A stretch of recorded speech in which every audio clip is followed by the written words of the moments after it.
হাসান বলে, নানাজি আপনার মেয়ের নামের বিচার, ফাতেমার নামের বিচার।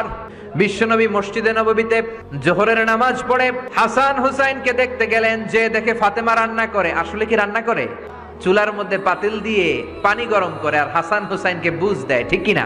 বিশ্বনবীর পায়ের আওয়াজ শুনে ঘুমন্ত হাসান আর হুসাইন জেগে গেল।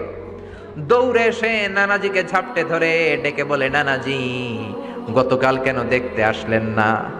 আজকে দুপুর হয়ে গেল, বিকেল হয়ে যাচ্ছে, এখন বুঝি আপনি দেখতে আসার সময় হলো?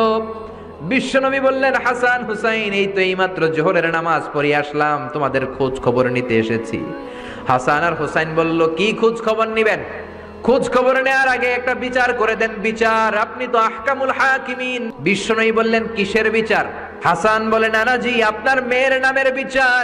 বিশ্বনবী বললেন, ও হাসান, আমার মেয়ে ফাতেমার আবার কি বিচার? কি অপরাধ আমার ফাতেমার?